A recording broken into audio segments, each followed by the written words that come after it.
यह घटना लगभग 1 साल पहले हुई थी और आज भी जब लोग इसके बारे में सोचते हैं तो उनकी रीढ़ की हड्डी में सिहरन दौड़ जाती है।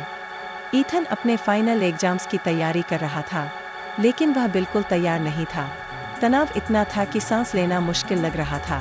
आमतौर पर स्कूल की लाइब्रेरी शाम 5 बजे बंद हो जाती थी, लेकिन एग्जाम्स के कारण इसे आधी रात तक खोलने का फैसला किया गया। यह ईथन के लिए किसी वरदान से कम नहीं था।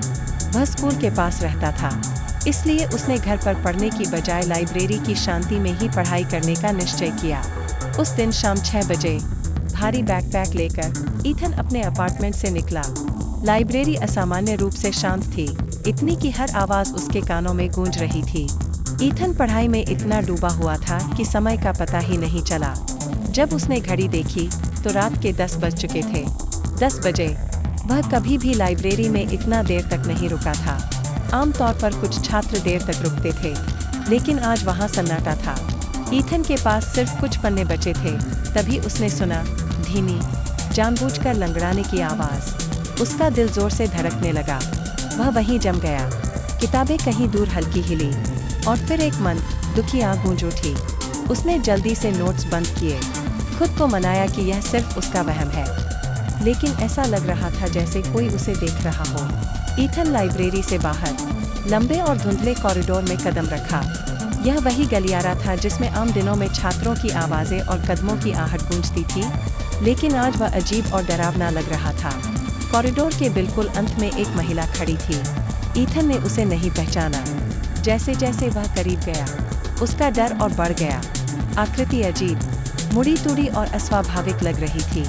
ईथन ने धीरे से पूछा, कौन है वहाँ?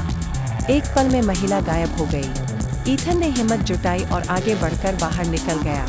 बाहर की सड़क, वेस्टब्रिज एवेन्यू, बिल्कुल खाली थी। न कोई कार, न कोई इंसान, सिर्फ अजीब खामोशी।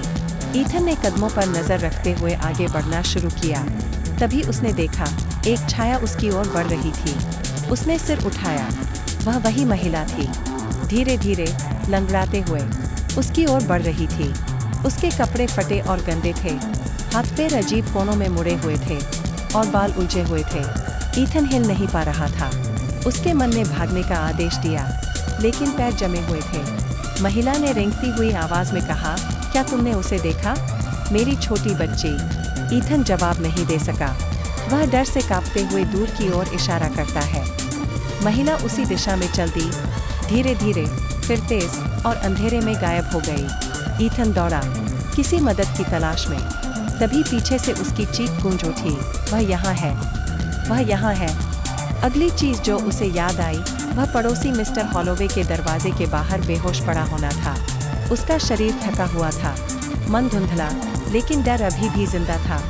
बाद में उसने सच्चाई जानी। 1998 में एगाथा नाम की महिला वेस्टब्रिज में रहती थी। उसकी 10 साल की बेटी उसी स्कूल में पढ़ती थी।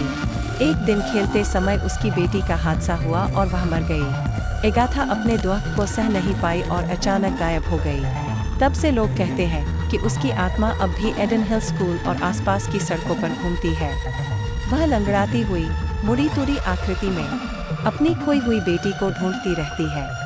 ईथन उसके सामने आया और भागने में सफल रहा, लेकिन आज भी कभी कभी उसे लगता है कि वह छाया उसकी दृष्टि के किनारे खड़ी है और वह धीरे से पुकारती है, मेरी बच्ची। अगर कोई रात में एडन हिल के पास जाता है तो याद रखें, कुछ आत्माएं कभी चैन से नहीं रहती।